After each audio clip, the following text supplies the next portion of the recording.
అందరికీ నమస్కారం అండి. విజయనగరం జిల్లా రామభద్రాపురం పోలీస్ స్టేషన్ జీలికవలస గ్రామంలో నిన్న ఒక ఇన్సిడెంట్ జరిగిందండి. సభ్య సమాజం తలదించుకునేటట్లు జరిగిన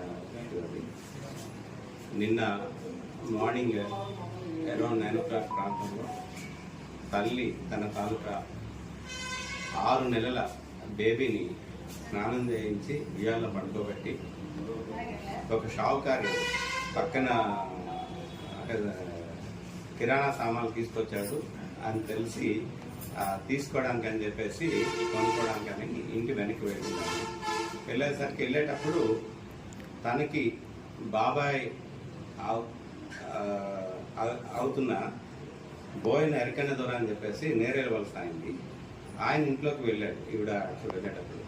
అయితే ఆవిడ సామాన్లు తీసుకుంటుండగా పక్కింటి వాళ్ళేమో పాప ఏడుస్తుంది అని చెప్పేసి గట్టిగా కేకలేసేసరికి ఇమీడియట్గా వాళ్ళ పెద్ద అమ్మాయి సుమారుగా 10 సంవత్సరాల వయసు ఉంటుంది. ఆ అమ్మాయిని పంపించి చెల్లి ఏడుస్తుందట చూడమ్మా అని చెప్పేసి తను పంపించింది. అక్కడికి వెళ్ళి చూసేసరికి ఈ ఎరకన్న దొర పాపని ఎత్తుకొని చేతుల్లో ఉంది. ఆ ప్రైవేట్ పార్ట్స్ నుంచి కాస్త బ్లడ్ వస్తుంది. వచ్చి పాప ఏమో ఏడ్చుకుంటూ వచ్చి చెల్లికి ఇట్లా బ్లడ్ వస్తుంది కానీ ప్రైవేట్ పార్ట్స్ దగ్గర నుంచి వస్తుందని చెప్పేసి తల్లికి గాబరాగా తల్లి పరిగెట్టుకుంటూ వచ్చింది. వచ్చి చూసేసరికి వీడేమో గాబరాగా పాపని తీసి ఆ ఉయ్యాలో పడేసి పారిపోవడానికి ప్రయత్నం చేస్తుంటే ఉయ్యాల కూడా బ్లడ్ ఉంది. దాని కాబట్టి ఏం చేశారా అని చెప్పేసి వాడి మీదకి వెళ్ళేసరికి నేనేం చేయలేదనుకుని పారిపోతుంటే ఒక కర్రతో కూడా ఆవిడ అటాక్ చేయడం జరిగింది. వాడు దెబ్బలి పూర్తిగా త్రాగున్నాడు. అక్కడి నుంచి విలేజర్స్ కూడా పట్టుకోవడానికి ట్రై చేస్తే పారిపోయాడు. దాంతో మనకి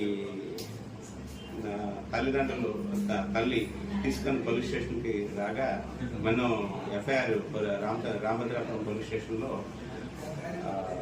కొత్త చట్టం బిఎన్ఎస్ యాక్ట్ 65 క్లాస్ 2 కింద మరియు పోక్సో చట్టం కింద section 5M red with section 6 POCSO act కింద ఎఫ్ఐఆర్ ఇష్యూ చేయడం జరిగింది. ఇమీడియట్గా ఎస్పీ గారి ఉత్తర్వుల మేరకు నేను ఎస్డిపిఓ బొబిలే నేను దర్యాప్తు స్వీకరించడం జరిగింది. దర్యాప్తులో భాగంగా ముందు అమ్మాయిని హాస్పిటల్కి పంపించాము. హాస్పిటల్కి ప్రస్తుతం పాప పరిస్థితి ఆరోగ్యకరంగానే ఉంది, స్టేబుల్గానే ఉంది ఆరోగ్యం. అక్కడ హాస్పిటల్లో ఒక సబ్ ఇన్స్పెక్టర్ గారు కూడా, ఉమెన్ సబ్ ఇన్స్పెక్టర్ గారు కూడా అక్కడ ఉన్నారు. Time to time SP madam గారు కూడా మాకు ఇన్స్ట్రక్షన్స్ ఇవ్వడం జరిగింది. దర్యాప్తులో భాగంగా క్లూస్ టీమ్ వచ్చారు. క్లూస్ టీమ్ వచ్చి బ్లడ్ స్టైన్ ఉయ్యాలు ఏదైతే ఉందో దాన్ని సీజ్ చేయడం జరిగింది. ఈరోజు ఎర్లీ అవర్స్ మార్నింగ్ 6 o'clock టైంలో మా దర్యాప్తు బృందం ముద్దాయి అయిన బోయిన ఎరకన్న దొర, వీడి 40 years, కొండదారాబాయ్ కమ్యూనిటీ, వీడిని నేరేల వలస గ్రామం, వీడిని నేరేల వలస గ్రామంలో శివార్ల కొండపైన అరెస్ట్ చేయడం జరిగింది. అరెస్ట్ చేసి ఈరోజు తీసుకురావడం జరిగింది. ఆయన తాలూకా బట్టల మీద కూడా బ్లడ్ స్టెయిన్స్ ఉన్నాయి. ఆ బ్లడ్ స్టెయిన్స్ కూడా క్లూస్ టీమ్ సహాయంతో బట్టలు కూడా సీజ్ చేయడం జరిగింది. అవన్నీ కూడా కంపారిజన్ నిమిత్తం ఫారెన్సిక్ సైన్స్ ల్యాబొరేటరీస్కి పంపించడం జరుగుతుంది. ఇమీడియట్గా ఇప్పుడు ముద్దాయిని అరెస్ట్ చేసి ఈరోజు కోర్టులో కూడా ప్రొడ్యూస్ చేస్తున్నాం. పైన వీడియో చూశారు కదా, ఇది ఎంతటి బాధాకరమైన విషయం అంటే మాటల్లో చెప్పలేని పరిస్థితి. ఒక సమాజంలో బతుకుతున్న మనిషి లెక్క బిహేవ్ చేయలేదు. అంత ఘోరంగా నీచంగా ఒడిగట్టాడంటే 6 నెలల పిల్ల, 40 ఏళ్ళ పర్సన్, భావి వరుసలు లేకుండా అంత చిన్న వయసు పిల్లని దారుణంగా అట్లా చేశాడు. వాడిని ఏ విధంగా శిక్షిస్తే ఎటువంటి ఫ్యూచర్లో రిపీట్ అవుతుంది అనేది మనం ఒకసారి ఆలోచించుకోవాలి. దిశ చట్టాలు, పోక్సో యాక్ట్లు ఉన్నా కానీ ఇంకా జరుగుతున్నాయి అంటే లోపం ఎక్కడుందనేది అర్థం కావట్లేదు. మనకు తెలియకుండానే మన చుట్టూ క్రూర మృగాలు ఉన్నాయి. ఎంతటి క్రూర మృగాలంటే వావి వరుసలు లేకుండా కూడా చేసే పనులు కూడా అంత దారుణంగా ఉన్నాయి. వీళ్ళని ఫైండ్ అవుట్ చేయటం చాలా కష్టం అండి. ఎంత కష్టం అంటే మనలో మనిషిలాగానే ఉంటారు, సమయం వచ్చినప్పుడు క్రూరుల్లా బిహేవ్ చేస్తారు ఆడపిల్లలు. కానీ అందరు చెడ్డవాళ్ళు ఉంటారు అనుకోలేదు, మంచివాళ్ళు కూడా ఉన్నారు. కానీ దాన్ని ఫైండ్ అవుట్ చేయటం కూడా కష్టం అవుతుంది. వీళ్ళకన్నా జంతువులు బెటర్ ఏమో అండి, వాళ్ళతో కూడా పోల్చకూడదు. వీళ్ళని జంతువులు 1000% బెటర్ వీళ్ళకన్నా. ఎన్నో మా దారుణమైన పనులు జరుగుతున్నాయి. ఈ నెలలో ఇన్సిడెంట్ ఈ 3వసారి జరగడం ఎంతటి బాధ వేస్తుందంటే చూసినప్పుడల్లా. దారుణమైన పరిస్థితుల్లో మనం ఉన్నామన్న ఇది కలుగుతుంది బాగా. ఈ దరిద్రమైన ఆలోచన విధానాలు ఎప్పుడు మారుతాయో ఈ జనాల్లో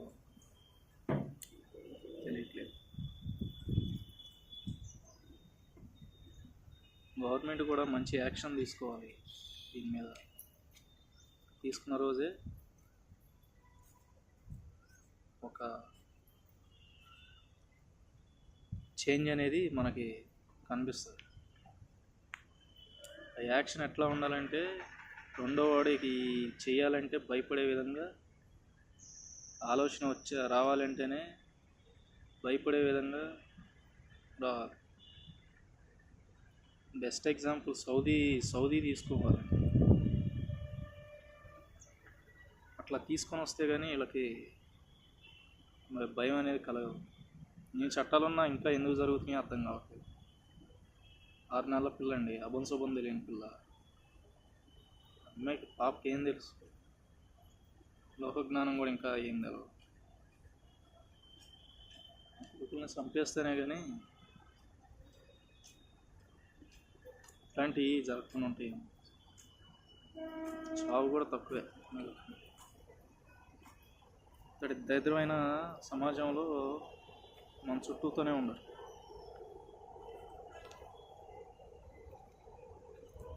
అలాగని అందరూ ఉంటారని కాదు, కానీ ఇట్లాంటి క్రూర మృగాలు మన చుట్టూతోనే ఉన్నాయి. మనం ఫైండ్ అవుట్ చేయలేని పరిస్థితిలో మనం ఉన్నాం. సో మన పిల్లల్ని ఎంత చక్కగా సేఫ్గా ఉంచుకోగలుగుతున్నాం అనేది మనం తెలుసుకోవాలి ఫస్ట్. ఇది చాలా బాధాకరమైన విషయం అండి. ఈ నెలలో ఇది 3వ కేసు నేను చూస్తాను. ముందు పెట్టిన వీడియో చూడండి. పోలీసు పర్సన్ ఏం చెప్తున్నారో మీకు అర్థమవుతుంది. Sir, please try to change our society. వాళ్ళని మార్చలేం, కానీ మన పిల్లలకి ఏం చెప్పుకోవాలనేది మనకి తెలియాలి. ఆ విధంగా చెప్పుకొని మనం మన జాగ్రత్తలో ఉండటమే కరెక్ట్. ఇంతకన్నా సొల్యూషన్ లేదేమోనండి. ఏం చేయలేము. ఇంటిది వాళ్ళల్లో మార్పు వస్తేనే తప్ప దీనికి పరిష్కారం ఉండదేమో. గవర్నమెంట్ ఎన్ని యాక్షన్స్ తీసుకున్నా కానీ చివరికి ఇలాగనే అయిపోతుంది. ఇది వీడియో చేయకూడదు అనుకున్నాను, కానీ చేయాల్సిన పరిస్థితి వచ్చింది. సొసైటీకి తెలియాలన్న ఉద్దేశంతోనే ఇది చేయాల్సిన పరిస్థితి వచ్చింది. బాధగా ఉంది, ఏం చేయలేము అంతే.